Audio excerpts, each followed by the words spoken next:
Welcome back to the Teach the Babies podcast with a special edition of Class. Today you will hear the first in a series of conversations connected to the 30th anniversary of the Million Man March. This will be a conversation amongst brothers that is intergenerational, intersectional, and intentionally intimate. All including brothers who love Black people and desire for us all to get closer to freedom together. My hope is that you enjoy this conversation half as much as 30 years ago today. Black men. This is a conversation between brothers where we are making space for honesty, reflections, and dreaming, not trauma dwelling, but truth telling in service of transformation. By way of introduction, let's start by hearing from each of you, our guests today. I want to know, where were you in 1995? What did the march mean to you then, and what brings you to this conversation today? Reverend Mark Thompson, let's start with you. Pleasure to be here. Thank you, brother, and long live the spirit of the Million Man March. Glad to be with our other brethren as well.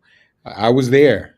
I got there about 2 or 3 a.m. in the morning, having been up all night working on the final program. We finished with the program about 2 or 3 a.m. that morning. And I was asked to open the march as its MC, to call for prayer, which we did. And as I shared with you before, David, when we were in a holding room, Newt Gingrich and the Republicans and the entire congressional delegation, staff and all, just gave us the Capitol. They just let us have it. And we were in a holding room inside the Capitol. And then at dawn, I walked out. Me and Brother Raheem Jenkins walked out the door to go to the podium. And we realized it was the same door, the very same door that the president walks out of the west front of the Capitol to take the oath of office. And that was a powerful experience. That was a powerful door. And at that moment, we realized we were walking out of the most powerful door in the world to go out and speak to Black men, to represent Black men, to be in service of two Black men, all of us, one to another. And it was one of the most spiritual, most powerful experiences of my life. And the only time in history, other than when Christ gave the Sermon on the Mount, when people came, that many people came, not to promote themselves, not to promote any one political agenda, but just an agenda of humanity and love and harmony and atonement and reconciliation and responsibility. It's an experience I'll never forget, and I'm thankful to have been alive to see it. I appreciate that. I also want to honor and acknowledge that the march was held on the day of your mom's birthday, and so I want to celebrate her and the ways in which she helped to orchestrate all that happened both then and now. In the spirit of humanity, love, reconciliation, atonement, and it being spiritual, Brother Bryant, where were you in 95? I was on the campus of Florida A&M University. I was not in DC. The president at that time asked me to come and do a live via satellite for the students that could not go to Washington. So they brought all of the young men off the campus into the gym for them to watch it. And I was both the moderator and the speaker. At that time, I was a grad student at Duke University Divinity School, having just come out of Morehouse. I want to back up, Dave, if you don't mind, to your opening salvo, because I'm very charged in this moment, because I was a part of that group, Mark, that went to churches around the country to mobilize churches and pastors to participate in the march. And I bring that to bear, David, because 30 years ago, you wouldn't have invited me to be on this conversation. My mindset, my language, and my thought process would not have been amenable to what this conversation brings to bear. And I'm really convicted by just in your opening remarks of it, and just taking a moment outside of the larger depth of what the March means, but to see my own maturation and development over these last 30 years of seeing what it is that I espoused over the pulpit of what a real man was and what a real man looks like and what a real man calls for is starkly different than my understanding of Black manhood in this moment. And so I'm having a bro mitzvah right now, seriously, just to see how time has changed and how the community in large measure has evolved. And so in that gym at Florida A&M, and then that night we did a healing service at Bethel AME in Tallahassee, Florida, for the larger community to come from men and women. And Mark, I'm a Morehouse graduate. I was a little on edge that a Muslim called it. And that a Christian minister didn't have that level of influence as a disciple of Dr. King. And so I was a little taken off.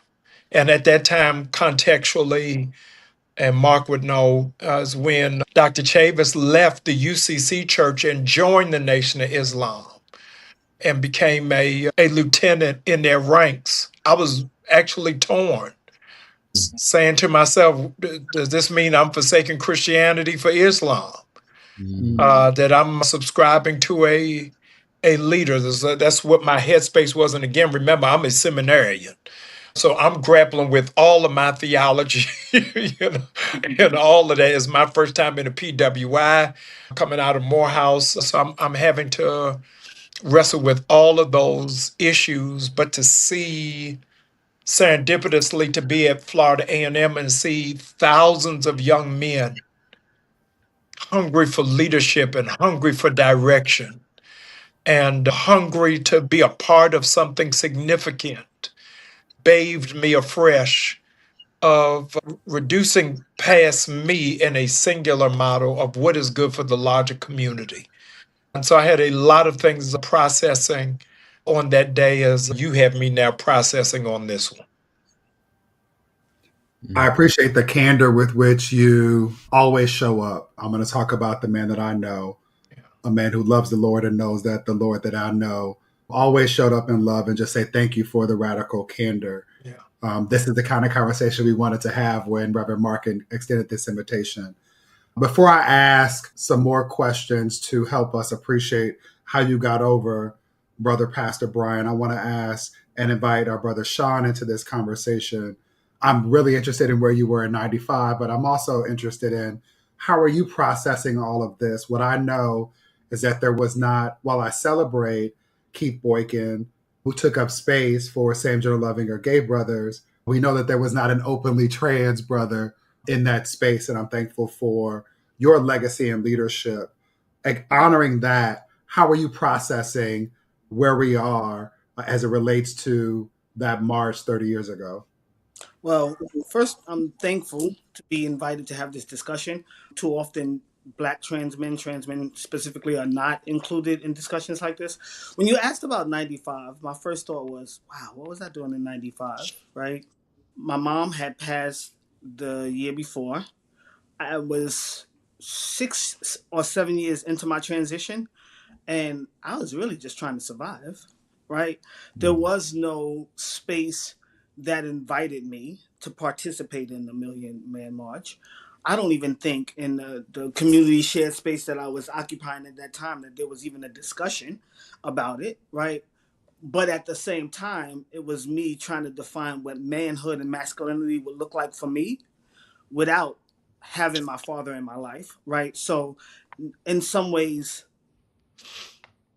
acting out what I thought masculinity and what it meant to be a man.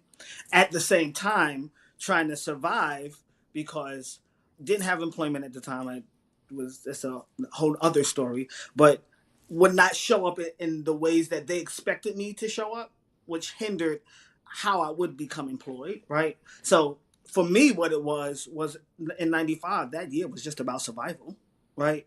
And what would my survival look like knowing that my mom had passed, my grandmother was no longer there. I was raised by my grandmother.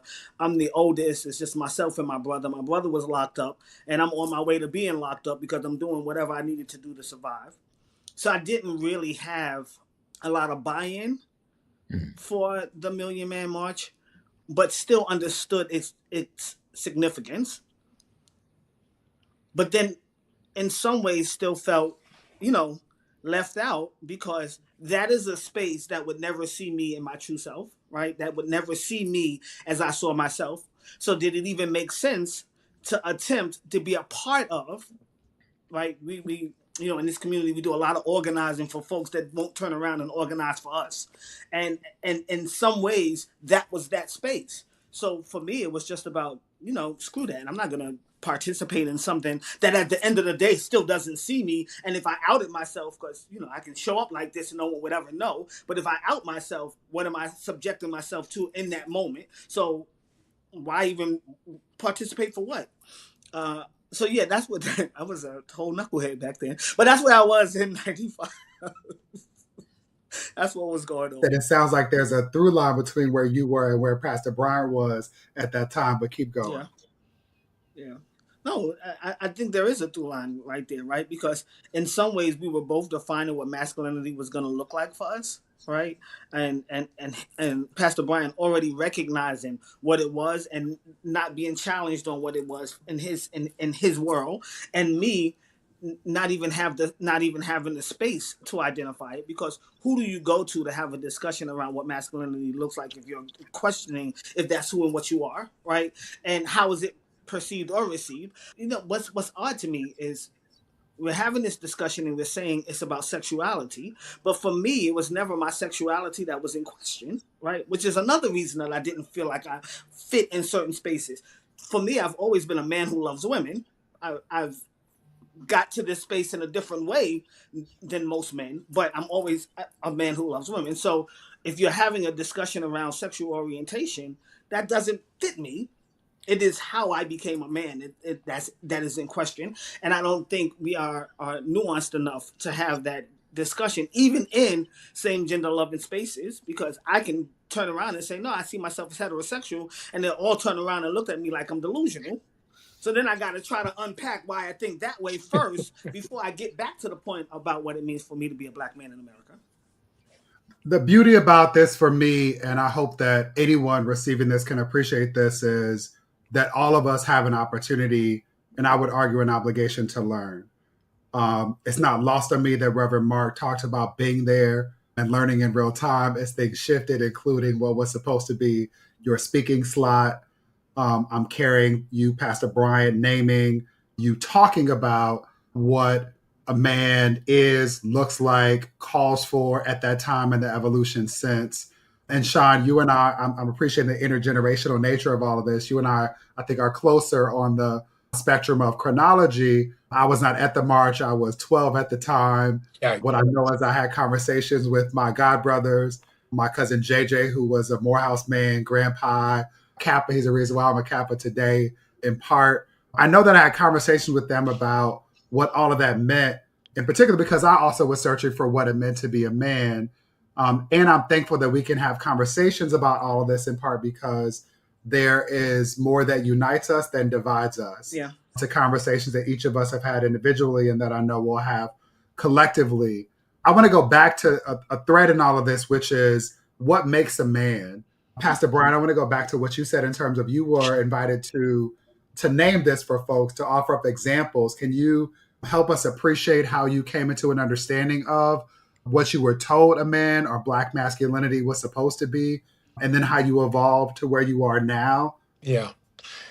Is just the regimented old school Bible version of provider and protector, of one man to one woman. And I tell the story all the time, is that when I pastored in Baltimore one Sunday, my service, I had 3 services on Sunday morning. And after each service, I'd be at the back door, Sean, and hugging members as they're leaving, say, love you, see you next week. And 2 young men, I hugged them, love y'all, see you next week. That's what I always said. And one of them said to me, you don't love us. I was like, yes, I do. He was like, you don't love us, we're gay. And it hit me in between the eyes that I had been doing domestic terrorism, that people under my own canopy of covering didn't feel safe with their own shepherd. And it caused for me to really do some internal investigation on what was my moral compass of gauging who God loves as a divorced pastor and adulterer. And so, what was my benchmark and rubric of what the love of God I said ouch. The pastor said when it hit you, say ouch. That's what I heard. Yeah. So finding what is that standard of manhood, which was a Walt Disney interpretation of Leave It to Beaver, but did not really deal with all of the nuances and the complexities of all of the dimensions of Black masculinity, and how a lot of what we've done in the church was spiritualized colonialism and really put back on to our parishioners what had been placed on us in our own oppression. And so now it even makes me wince in this moment when I hear that language. I often, Mark, say it's amazing to me how many sermons we hear on same gender loving, but I've not heard one sermon from a Black pulpit about molestation. I've heard not one. I've not one. Notice how few, and I'm just going to throw it out here because all of us are in the realm of political science in one way or another, but you can count on your right hand with 2 digits missing how many pastors have asked for the Epstein list. Yeah. Yeah, so you got a whole lot of sermons on Diddy, but very few on Dick Morris. So I think that we got to, if we came back, Mr. Farrakhan on that day talked about atonement, and that in order for us to get to that place, that repentance had to happen. And I think a deeper level of repentance 30 years later needs to take place for a lot of things that we've done by omission and commission. Yeah. You know, the reality is, and it's a safe space, that I really think beards started in the church. It became a necessary device for a lot of people while we accepted it in the choir loft, but you couldn't get through it in the pulpit. Right.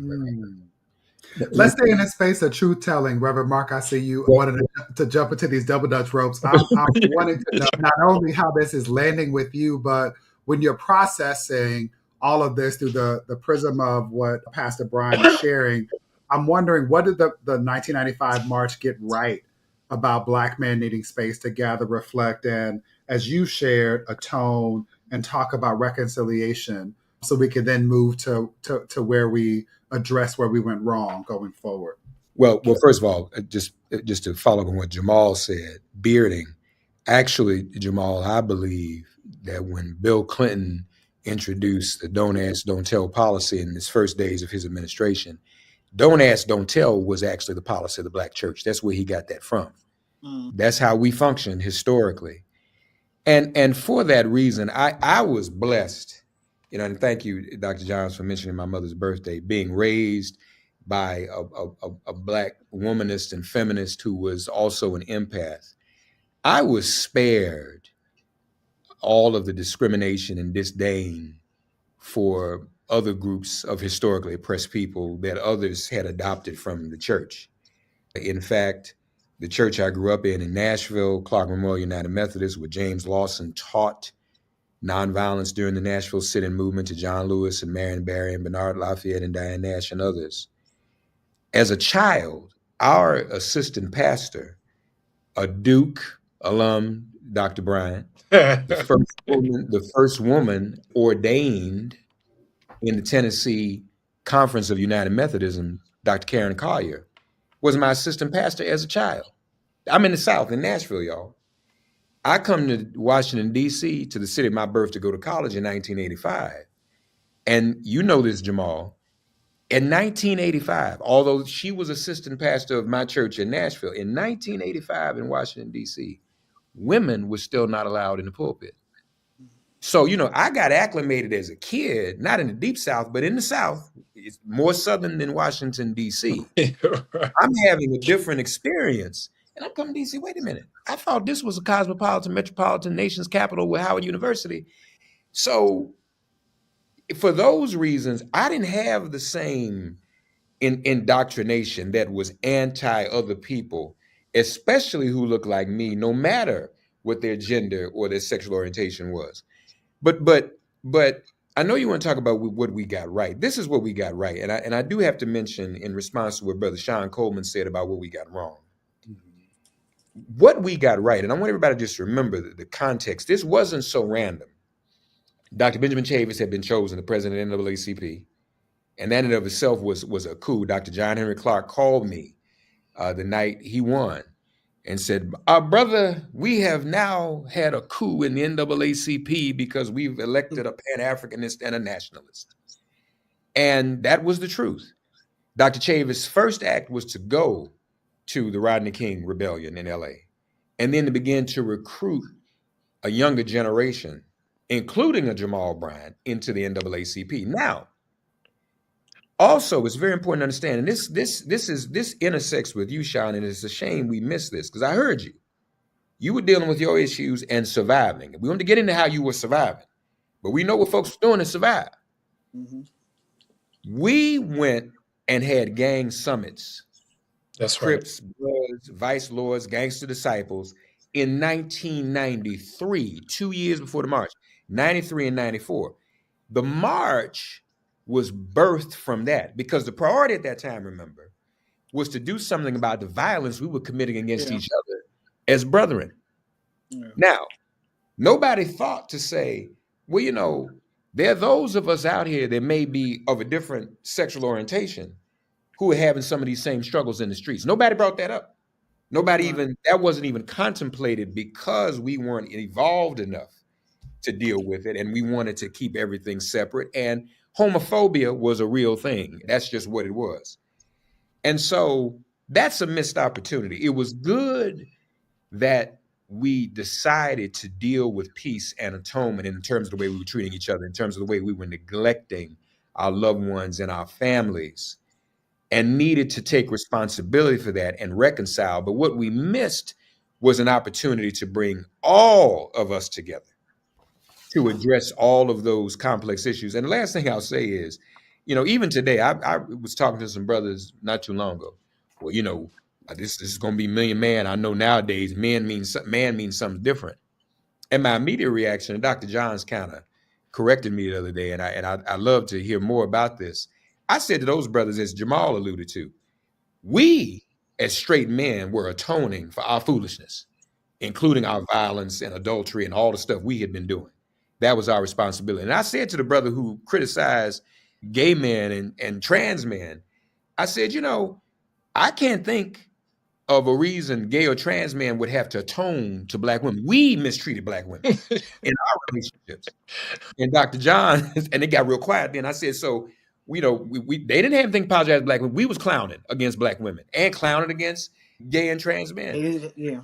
And Dr. Johns corrected me. He said, well, no, Mark, we actually as gay and trans men have something to atone for too. So I'm in part because of the point that Sean made, which is we have relationships with Black women too, romantic, intimate, platonic, and otherwise. So actually, I would love for Sean to tap in, if only on that part in particular. But I'm curious how all this is landing with you in a space where an underlying current in that was, I was saying to Brother Mark, that there's a cost to us not talking to one another. Right? Yeah. There's a consequence to us not being in brotherhood with one another, if only that we miss things. And so there was this moment where Reverend Mark was like, look, shit, y'all weren't in this, right? Like, y'all are off the hook when it comes to atonement. And I was like, well, that's actually not true. If only because I know my own relationships with Black women. And what you also have offered, Sean, is your identity as a trans man is different when we talk about queerness with regard to to gayness because you are in romantic relationships with women, right? You're in a what people would assume is a heterosexual relationship with women, but the ignorance gets us confused in all of this. But the point here being that we are in loving relationship with Black women in similar ways, and there are missed opportunities for us to learn from one another and grow in that relationship. That was the thing I was highlighting, and I was really sad about honoring or acknowledging that. How does that land with you as you process all of this in real time? That is just a bit more information, right? Because just because I identify as transmasculine doesn't mean that I was a good partner to the women that I was in relationships with, right? I've done some cheating on my own, right? I've done some things that I wasn't too proud of either. And I had to evolve beyond showing up in that way. And I think part of it was going back to me trying to define who I am as a man, right? What masculinity looks like, or what does it mean to be a man? You asked that question earlier, and in the very beginning, what it meant to be a man for me was I could do what I want to do. I can say how I show up how I want to show up, right? Y'all gonna accept me the way I am, and this is whether it was aggression, whatever it was. I'm confident in how I'm showing up to you, right? And women were gonna accept the treatment that I gave them because it was all about what I wanted to do, how I wanted to do these things. But it was also about providing and protecting, right? And I've always been an excellent provider. So in my mind, as long as I was a good provider, I could do these things to my partner, to my girlfriend, whatever. So we also have some things that we had to unlearn and unpack and creating this identity, right? But going into it, it's like the pushback that I got was no. Providing and protecting, that doesn't make you a man. A penis, my friend. A penis is what makes you a man. And if you don't have one of those, I don't care about how else you show up. I can show up like this all day. I'm still missing something that does not make that in some folks' minds, I'm not equal because I don't have that. They'll never see me as a man because I'm missing that part, right? So again, 95, I'm dealing with, okay, so if that is what I need, and I know I'm not going to get that because there were things I could have done to get it, but we're not going to go through that process. And then why do I have to go through that process to be seen in my full self? I think it did more harm than good because now I'm overcompensating for my masculinity, if that makes sense, right? Because I know I'm deficient in that way. I got to show up stronger. I got to show up harder. I got to show up with more aggression. And I for a lot of years, I got in my own way because I wouldn't create like this type of discussion. I would have never had this kind of discussion in 95. I'd have looked at y'all like, what am I talking to you for? Because in my mind, you're already judging me. So there's nothing to talk about, right? So it was, there's a lot of atonement that has to happen. But I think in order for it to happen, we have to have these discussions because y'all don't even know what we need to atone for. Y'all don't even know how we show up. Y'all don't even know what's like the process by which I've gotten here, right? Because Pastor Brian, back to your point, I was not this evolved back then. It's taken a lot of years to get to this point to even be able to admit some of the things that I felt and acted out, and a lot of therapy to process why I acted out in those ways, where the aggression was coming from, right? Yeah. It's so much that I'm unpacking myself as I'm having this conversation with you because it's like, that makes so much sense now. That is why you were so angry because society never allowed me back then to define who I was. And I'm screaming at folks through behaviors, bad and otherwise, because all attention is attention, whether it's good or bad. I'm screaming for this attention and I'm screaming to be seen as I see myself. And the more folks were resistant, the more I showed out. So there was still some atonement that has to happen. I probably still some ex-girlfriends I need to call and be like, I'm so sorry that I showed up in that way, but this is what was going on for me in that moment. And I want to celebrate that you arrived at that moment in brotherhood, right? And what is not lost on me in this moment is us all understanding that division serves power. Right, there's a cost and a consequence to us not being in loving community. There's a cost and a consequence to us not being able to have these conversations. And it's not just relational in that it affects our relationships with each other or the women that we love, but it affects our relationships with ourselves. I want to push on this in this moment. And there are two things that are competing in my mind. One is I'm simply wondering how this is landing with both of you, pastors, Mark and Bryant. But I'm also wondering if you can say more about the cost of all of this. Pastor Bryant, it's never lost on me when you share the story of engaging with your congregants, right? Being in a space with brothers who were told that they cannot be themselves. They cannot bring their fullness. It's fine if you bring your gifts and present them in the choir, but don't bring the person who loves you and enables you to manifest those gifts, which happens in the fullness of partnership in the same space. So in the form of two questions, it's like, how are you processing all of what we're working through now, honoring that we got to go through things to get there? And then what's the cost for folks who are not where you all are and being involved enough to at least have this conversation and be reflective? What do we miss when we're not at a place where we can do this with each other as brothers? I'll jump in. I would say that I often say to my staff, don't preach to the first two rows, preach to the balcony. Because so we got the buy-in to Martha's Vineyard and the Boulé, but we missed it. So Mark talked about the prelude to the Million Man March was the gang summits, which I was blessed to be a part of. But what I tremble about, Mark, is it just dawned on me what was the dismantling or the undoing of the Million Man March was a year later with the East Coast, West Coast rivalry of Tupac and Biggie. And I'm only triggered because of Sean's picture behind. So, yeah, because I'm trying to. Totally matter. Yeah. I did the memorial service for both of them. And Russell Simmons brought me in. At that time, I became a national youth director to NAACP. And we did a East Coast, West Coast summit in Philadelphia, trying to bring to bear. And it brings to mind that we were excited Will Smith was there. We was excited that Jamie Foxx was there. But I think that we didn't do enough of the outreach to the corners that were necessary. And so I'll put it in church language. We were glad for people to walk down the aisle, but we didn't shut the back door. And so what needed to happen in the aftermath of the revival was discipleship.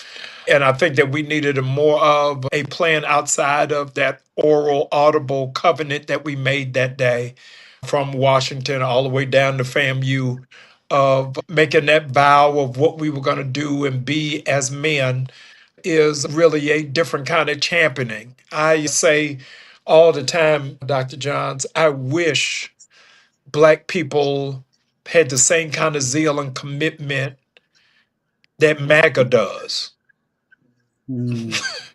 I wish the members of my church were as committed to Christ as evangelicals are to Charlie Kirk. To say, how are you not going to honor him? How are you not going to? It took, Mark is a better historian than I want to say 15 years for us to get a King holiday. It took 7 days for them to have a day of observance for Charlie Kirk. So I think that we've got to really galvanize and say that the dismantling or the undoing was not COINTELPRO. It was not white evangelical churches, but we didn't do the appropriate organizing. I don't know if any of you all saw the film One Battle After Another. Well, Tiana Taylor's film. If y'all haven't, y'all got to go see it. It's the best movie I've seen in a long time. But it shows us how well organized supremacists are and how reactionary we are. So, David, I'm a preacher, so I'm going off the point, but I'm coming back. No, you're not. The ancestors don't always guide you. Order your steps and your tongue. You right where you. You know what I mean? So we're looking at in real time what's happening in Chicago. That the president says that the Black mayor of Chicago should be arrested. We're watching in real time that Memphis is about to be invaded. And Washington, Mark has been a one-man band, trying to redirect traffic another way. But the reality is that we are watching the full goulash of a civil war unveiled right before our very eyes. And we don't have a plan. We don't have a strategy. Black women showed us how to get a million black women on a Zoom. So it may not be to DC. I'd be scared to bring brothers to DC right now. But how do we bring us together to say, hey, our inner cities are under attack. Black leadership is under attack. And embarrassingly and woefully, the Black church is silent. Yeah. And so this revolution is going to be a grassroots mobilization that we're not looking for the historic organizations to lead the way, not looking for the mainline denominations to lead the way or the D9 that most of us are a part of to lead the way. But it's going to be a real homegrown effort, and we can't afford to be reactionary. The reality is we are having this conversation tonight, not under Clinton or Obama or Biden or Bush. We are having this under a Trump reality. And under that Trump reality, then we've got to expand that conversation of what Dr. King calls the urgency of now. So, in conversations that I'm not a part of, David, so that we don't repeat them, is what are we saying about these camps that the president is now saying is authorized to open back up, even though they're proven not to be effective? So all of these conversations, I think, bring to bear for where we find ourselves in this moment. I'm sorry for going off. No, don't be sorry. I appreciate the bridge and you underscoring the urgency of now, and to bring brother Uncle Jimmy, James Baldwin, into the room, the fierce urgency of the fire, not next time, but now. And it has me thinking about, again, the reality that the militarized representatives of the occupant who propelled down from Black Hawks into a Chicago public housing building at ungodly hours of the morning to hogtie children and elders and American citizens did not discriminate based on sexual identity, gender orientation, or expression, right? They treated all of our bodies as marked by the stigma of minoritized status, or simply celebrating that some of us have skin that's been kissed by the sun.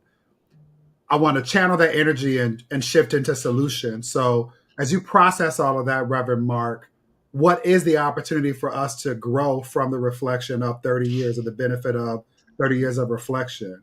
How does the acknowledgement that we as Black men don't benefit from division, it is those in power, those who benefit from the tyranny of minority who do, how do we take that lesson and grow from it in this moment, given the 30th anniversary of the March on Washington? Well, first of all, I really March on Washington, the Million Man March, but I want to be precise. No. Thank you for that. You're right. Well, first of all, this is a wonderful discussion, and let me commend you all and just give you a little advice. When someone says you don't have to atone for anything and absolves you, you don't have to admit that you do have to atone for something, but you all are gracious and generous enough to do so. And that's important. And the fact that we come from different experiences, but still as men know that we must atone, take responsibility, and reconcile. I can only imagine the brothers listening to this say, wow, we do have more in common than we have differently. One, I think we build on that. So we know more than we did 30 years ago. I think we all admit that. We've all grown and matured. All of us have, in many ways. And so what is a threat to justice for any segment of our community is a threat to every segment of our community. And so we look at the president and the military and ICE.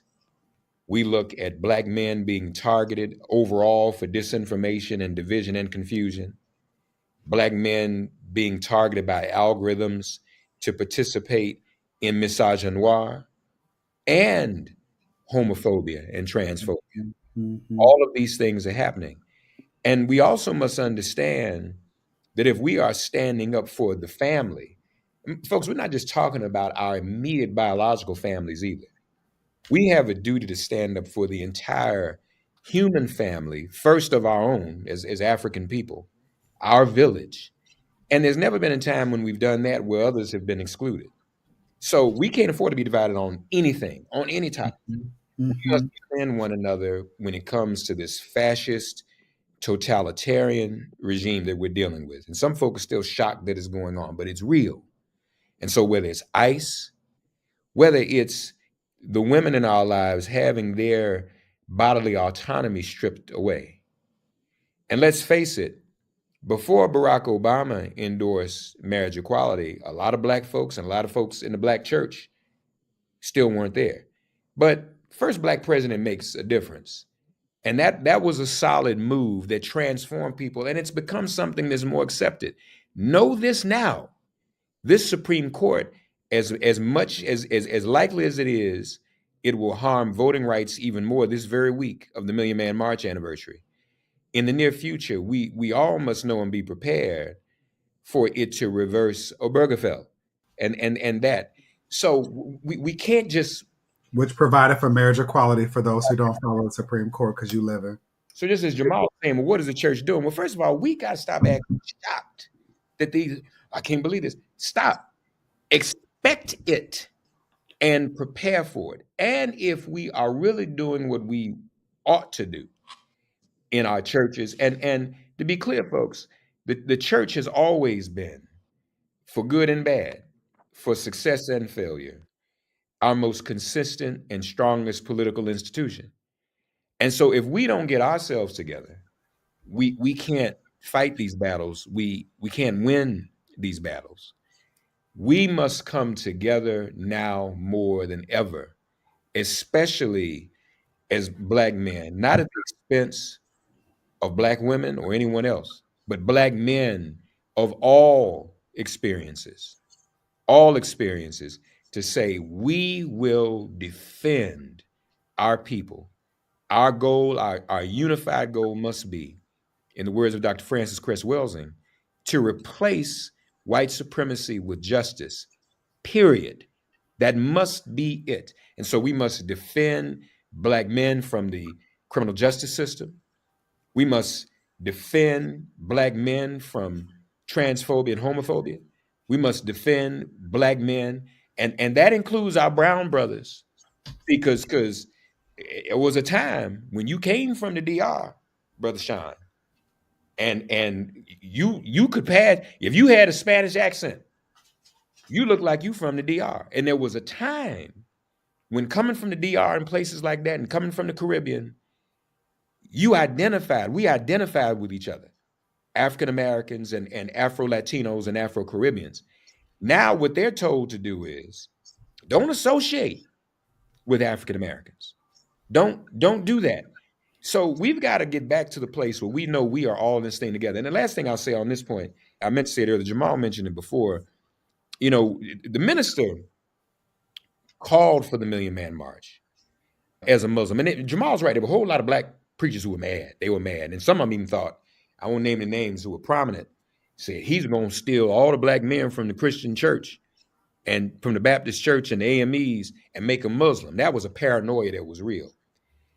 And some of those paranoid folks, and we lift him up on the week of his birthday, Jesse Jackson Sr., they went to Reverend Jackson. Don't go, Reverend Jackson, don't go. And Reverend Jackson was under a great deal of pressure not to participate in the Million Man March for all of those reasons. And not only did we see how it was evolving, it was organic. Men were organizing and making plans to come. And the majority of those 2 million men were not Muslim. So in the days leading up to it, Dr. Johns, I ran into Reverend Jackson Airport. I'm still in my 20s. And this was a mentor to me. But I took the opportunity to mentor to him. I said, Reverend Jackson, if I may be so presumptuous as your protege to give you some advice. What? I said, this is bigger than all of us.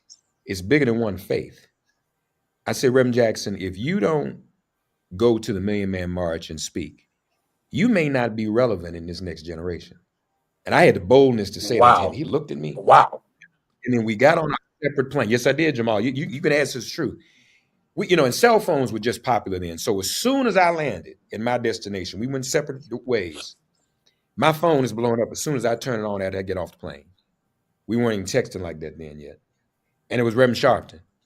Mark, what did you say to him? He's coming now. I said, I know. That's what I told him that. And even the minister said, Reverend Jackson gave the greatest speech of the day. And to your point, what can a million men do? That was his refrain. Call and response. What can a million men do? We can care for one another. We can end the division and the violence against one another. We can build our communities together. We can take care of our families. And studies have shown that Black men, even if they aren't married to the mother of their children or living in the home every day, they are more involved in the lives of Black children than white men. And Dr. Johns, we talked about this too the other day. Than any other group of men, to be precise. You remember this too, Jamal. God bless, rest his soul. Dr. Leonard Dunston, National Association of Black Social Workers and the Black Family Summit. He made a challenge that said too many of our children, Black children, are being adopted, Sean, into white homes. And that changed. Black adoptions and Black foster homes skyrocketed after the Million Man March. We need to continue to do that. And let me tell y'all something. It's nothing wrong. We got to get over this stuff. If there is a same gender loving parental home that can provide for Black children who have nothing, that's okay. Because God blessed us to be not only the first civilization on earth, but some of the most beautiful people on earth. And we are loving people. We can provide. We can do all of this. That is what we must continue to do. That's the legacy that we have to hold up. We have to take the pledge again to one another and decide that we're going to continue to rebuild ourselves. Yeah, this is good. Matthew 18:19-20 says at the end, for where two or three are gathered in my name, there I am among them.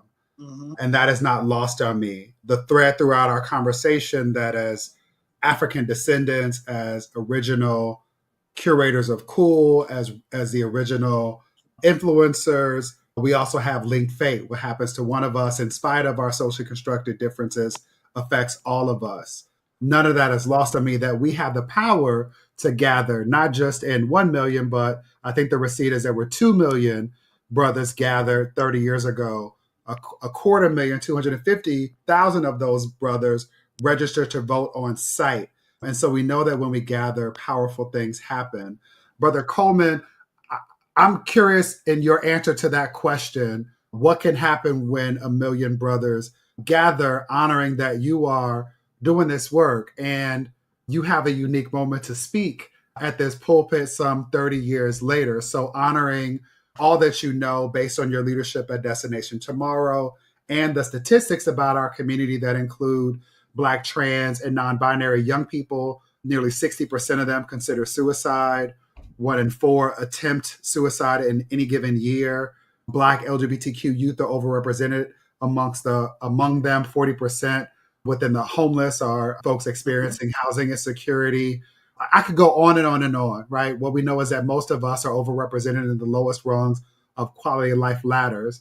Knowing that and the power of brotherhood, the power of these relationships, what would your message be? What would you be asking a million brothers to do in this moment right now? I want to take one step back, right? Because we were saying about how originally it was about gang violence, right? And we're having discussions around gang violence, and that's what initiated these discussions, right? Which actually led to the march.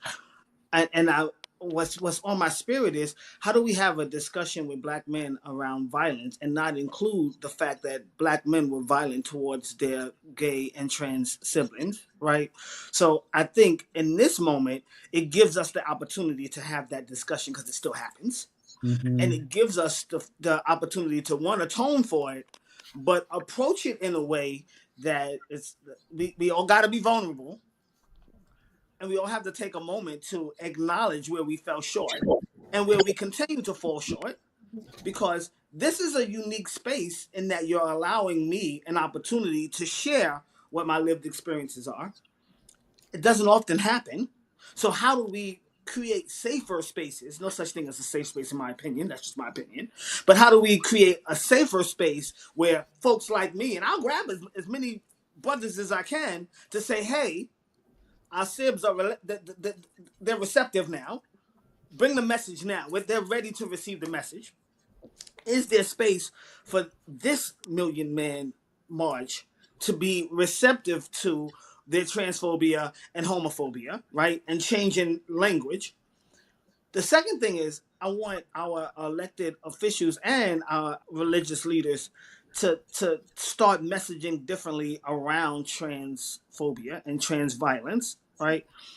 We've allowed crazy folks to completely grab the narrative around what it means to be trans.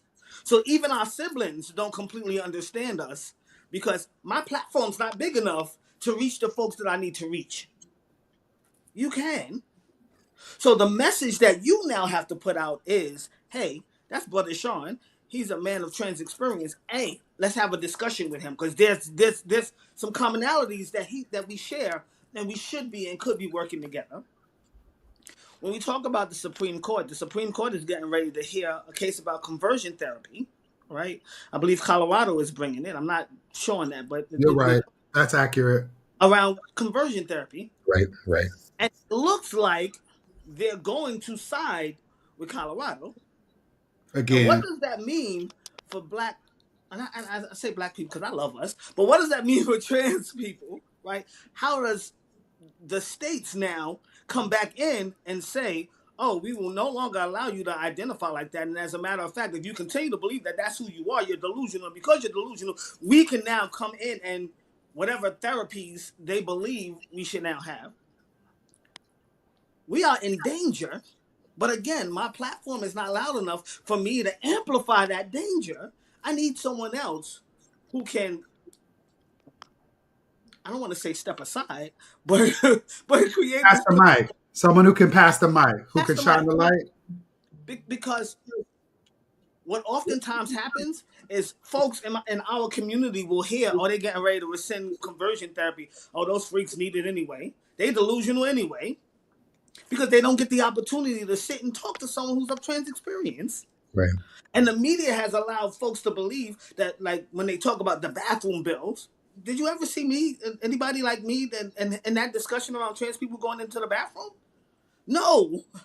And it was done on purpose because they know if they'd have shown me going into the restroom with your wife or your daughter, if you're talking about protecting people, let's be honest, like, you're doing us more harm than good because we have not been able to create a platform where we can tell our own stories. And I'm hopeful that a Million Men March will include an opportunity to have shared voices, diverse voices that historically haven't been heard before. Yeah. I think the last thing that I'm gonna end with, when it comes to the church and most trans people, many of us are still traumatized by the experiences that we had in the church. Yeah. And one or two folks can come about and say that that's not what we think anymore. But until I see changed behaviors, and not just from one person, but that entire culture, right? It's difficult to get a message through. Now, I love the Lord, and I know the Lord loves me. I'm a child of God. And I know that. And no one can ever tell me that I'm not. But there's messaging that will make me believe that that's not the case. And again, the pastor may be coming out and saying one thing, but if your congregants are still believing the hype or what they've heard, I can't go in there either because it's not a safer space for me. So what does creating these safer, because I honestly believe the church is the foundation. My grandmother brought me up in the church. That's the foundation. That's where the organizing happened. But if I don't feel safe going into that space, how do I organize? How do I find community? How do I find family? And if I'm genuinely looking for family, I need somebody to continue to extend the olive branch as many times as you may have to, with the understanding that we are deeply traumatized by some things that have happened to us in the church. Yeah, I want everybody to be clear that religious trauma was added to the DSM, the manual that psychologists associated with the American Psychological Association use to treat us with regard to mental health, at the same time that the assumption that people who are queer, trans, or gender expansive have dysphoria and that makes us crazy was removed from the DSM. So we're talking about actual real things not just things that are imagined.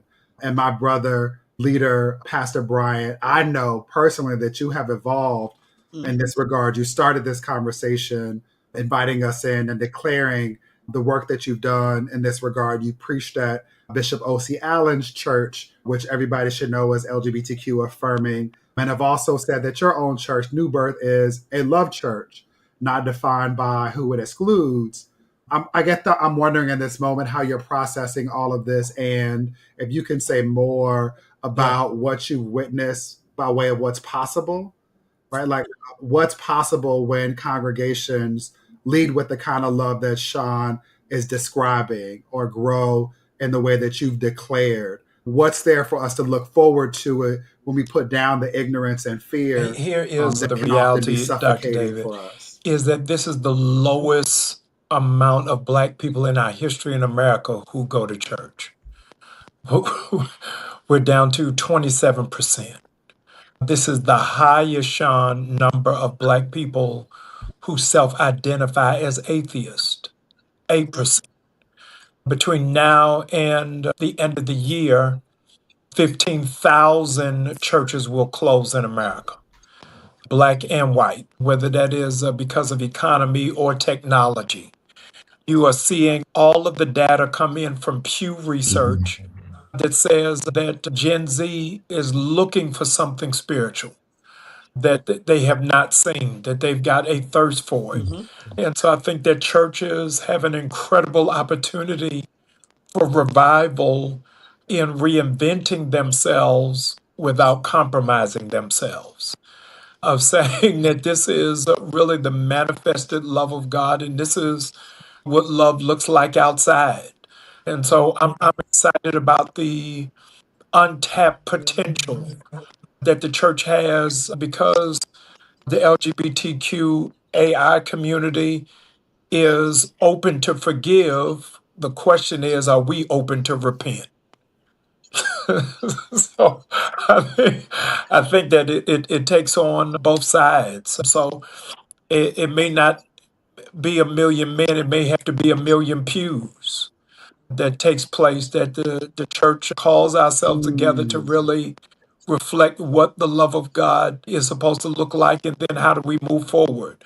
As one of you intonated moments ago, I think it was you, Dr. Johns, is when the Black Hawk helicopters come in at all hours of the night, they're not asking you about what your preference is. They're not even asking you what your citizenship is. That's right. Right. And so we've got to figure out how do we get on the same team so that we don't shoot each other in friendly fire.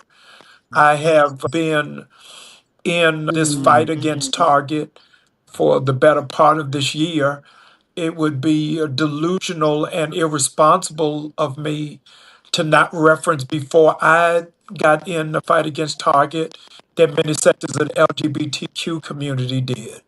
And let me say forthrightly, 8 months in, I've had no conversation with that community about joining forces.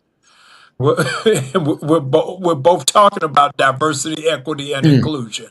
So it's not even, Sean David, a 30-year mark. We're dealing with this in real time, that we've got to really talk about the power of unity, and what does real cooperative economics look like, or do we just save that for Kwanzaa? If it is real cooperative economics, it's got to be reflective in all that we're doing. Sean, don't laugh. In all that we're doing. Yeah. Yeah. It's You laugh what because we're it's doing real. all the way around. And That's so why you when it is laughing. that the Yeah. president just days ago sent briefs to 9 universities saying, get in with the program. If not, you're going to lose the funding. And so that does not just impact Black students, but it also impacts LGBTQ AI students as well. And so I think when we're talking about the banning of books, when we're talking about the hijacking of curriculum, when we're talking about the firing of professors, that's across the board. And I think that we've got to have a much larger conversation rather than operating in silos.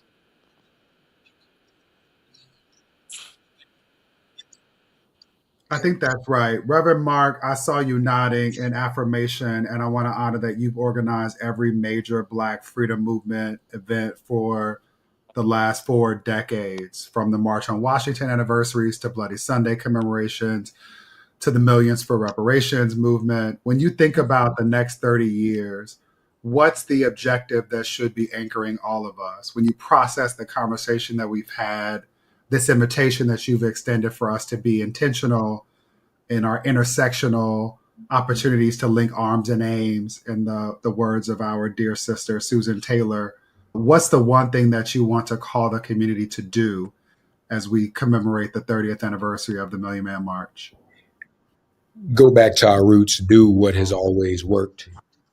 We have whatever freedoms we have because of what we have applied in the past. All we need to do now is expand it. And as Jamal said, I'll put a more drastic point on it. If we don't do something, our greatest institution, the Black church, is going to die.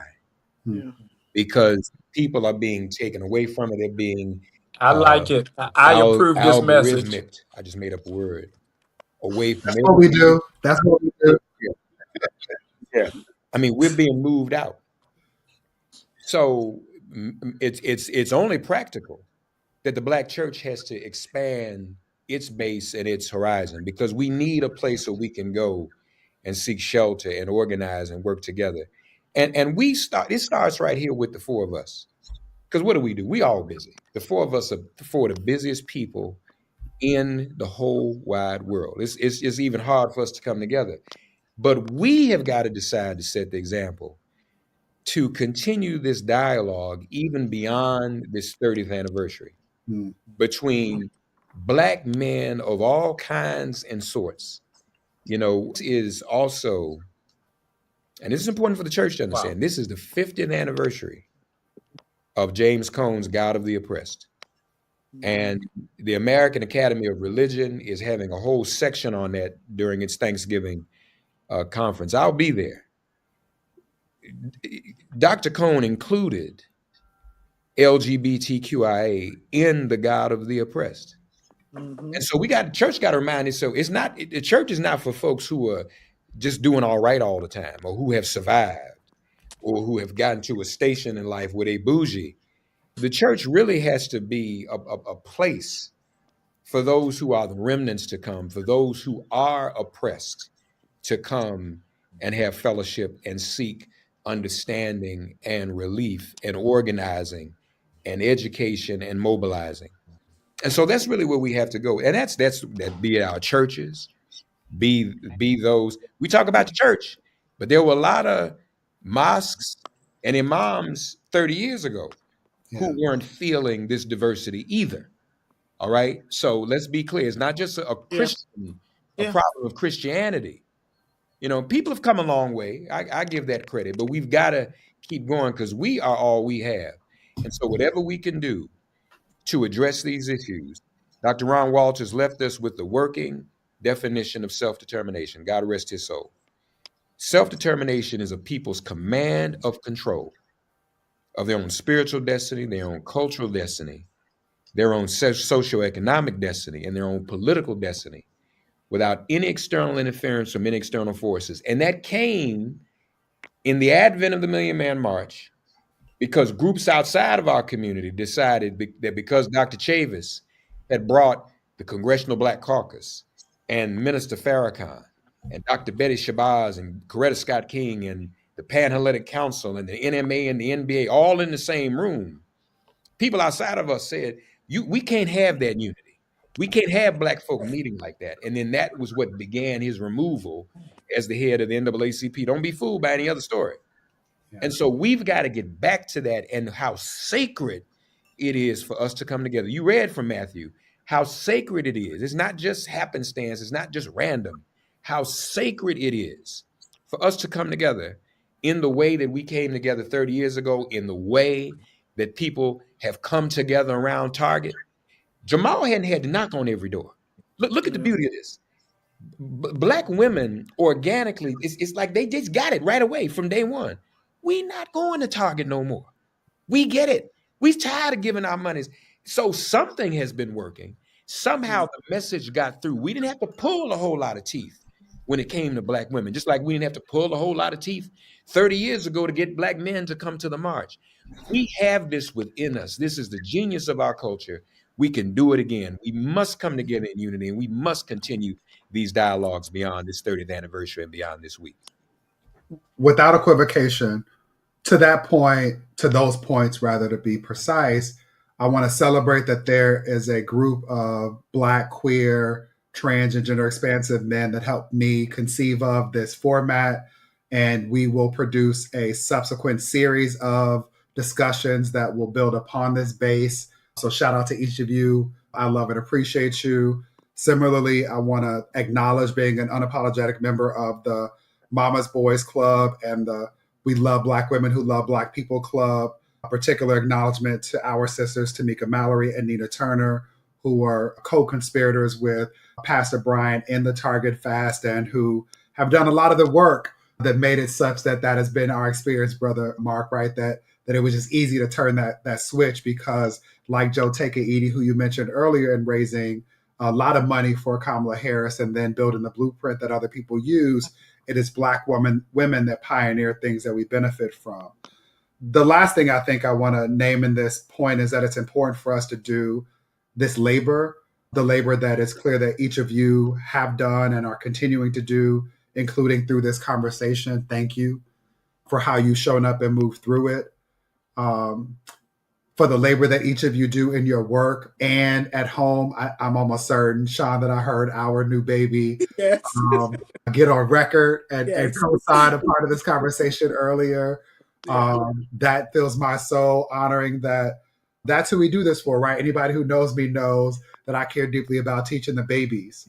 Yes. And in this moment, I'm thinking about young people who are watching us right now, the 12-year-olds, as I was in 95 in Inglewood, California, or Chicago, in the Bronx, in Atlanta, or in a town without a popular name, who are trying to figure out what Black manhood means and what brotherhood looks like. What I feel anchored in this moment is that we are modeling that, or at least what's possible for them. I want to invite you all, by way of closing, to answer the question, what are we teaching the babies? And maybe precisely what's one concrete commitment that you are making, something specific, actionable, and connected to what we're discussing that will change the way we have this conversation 30 years from now. Brother Sean, why don't we start with you? I think I am committing to show up in my authentic self, right? When all of these discussions started about the trans community and how we're terrorists and those kinds of things, for a minute it was like, okay, am I more concerned with safety, or do I need to continue to get my message out, right? Because I openly identify. But is that a problem? Me openly identifying. Am I putting myself at risk by doing that? And I think my commitment is to continue to show up as my true self, right? To continue to tell these stories, to continue to lead by example, to continue to push the envelope, to continue to occupy spaces that folks don't believe I deserve to be in, and to bring in as many folks, to put my foot in the door and bring in as many folks as I can in those spaces. That's my commitment, and to always be a listening ear, right? And sometimes a closed mouth, so I can honestly hear what folks are trying to say to me. And lastly, to always show up in love, even if I don't understand where you're coming from, if I don't necessarily agree with where you're coming from, to always show up in love. That you can always trust that Brother Sean loves you, regardless of where this discussion is getting ready to go. I believe you and appreciate you demonstrating that. Reverend Mark, what about you? What are we teaching the babies, and what's your commitment?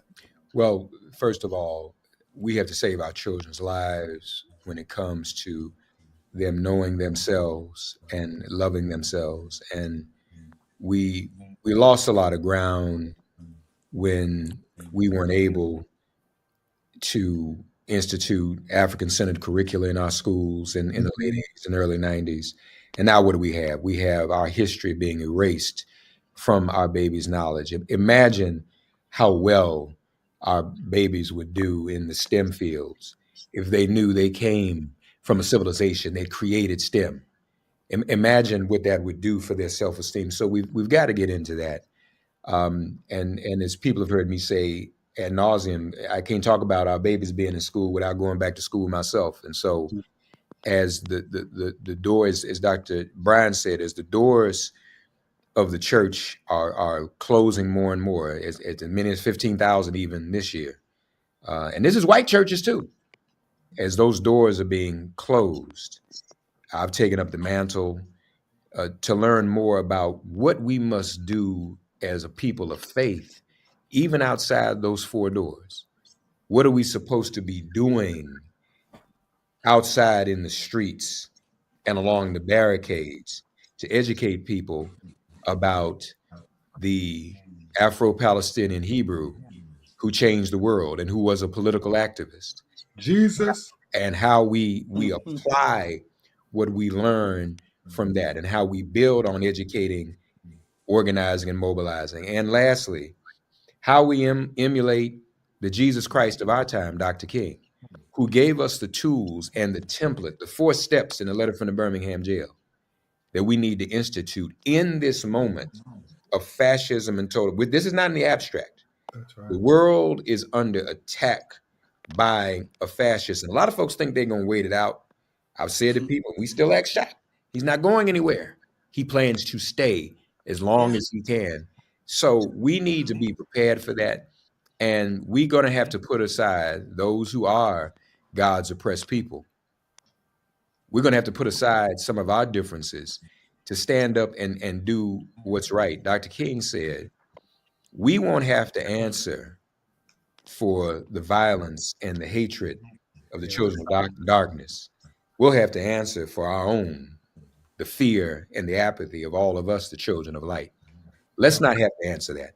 Let's continue to organize. Let's go beyond the commemorations, the anniversaries, the singular events, but let's find ourselves in spaces on and off the air where we can have these frank conversations. And in the words of Kwame Ture, organize, organize, organize. I love that. My sermon notes would read, let's not suffocate in silence. That's the lesson I'm drawing from that. And what's not lost on me is you honoring the legacy of Dr. Martin Luther King Jr., who we would not have in the form in which we were gifted him if it were not for his relationship and brotherhood with Bayard Rustin, who taught us and taught him nonviolent civil disobedience, who was his chief confidant, speechwriter, godparent to his children, confidant to his wife. Again, it's an affirmation of the importance of brotherhood. Related to that, and celebrating the opportunity that faith institutions have to appreciate that the work, capitalized and italicized, happens outside of those four walls, outside of that exchange on Sunday. Among the things that I appreciate about the work that you are leading with a whole lot of labor and love, Brother Pastor Bryant, we'll frame all of that as contextually appropriate and give the last word to you, which is how is all of this resonating with you when you think about how this might show up in the liturgy of your congregation? The charge that you will leave with immigrants. We not mentioned unprotected and vulnerable brothers and sisters from Jamaica, from Haiti, from Ghana, from Nigeria, from the Congo, from the LGBTQ. How do they feel safe in our sacred spaces? How does the Black church become sanctuary for those who are not getting a appropriate, proper public education? I am challenging Black churches to have a library, Dr. David, of banned books. I am challenging our Black churches that Sunday school should not just be coloring Noah's Ark, but really understanding where it is that we are in terms of coding, where it is that we are in terms of technology, and where we are in terms of learning. I say to the babies that I take a responsibility to raise up in the Black church men who are not just stoic pillars of strength, but also models of vulnerability, and that our vulnerability is our strength. And I am strengthening our conversation today, not from data, not from quotes, but from heartstrings that have come out in this conversation. And to model to the babies that being a man also means being vulnerable. And your greatest level of toughness is vulnerability.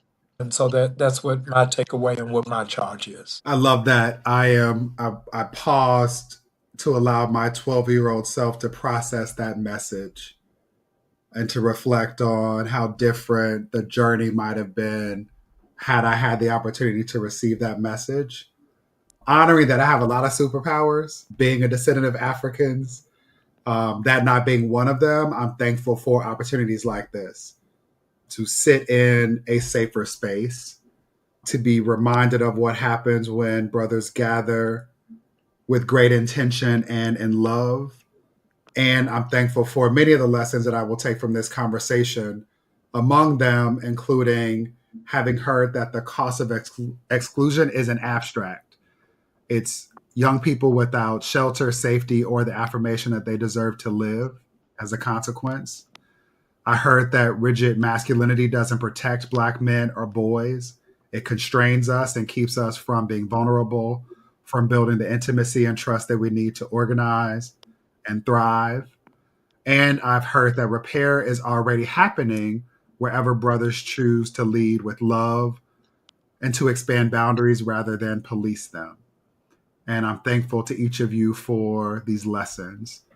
What I know is that the 1995 March asked Black men to atone. And 30 years later, we're saying atonement requires repair, and repair requires us to expand, not police, the boundaries of brotherhood. The work continues. This conversation continues.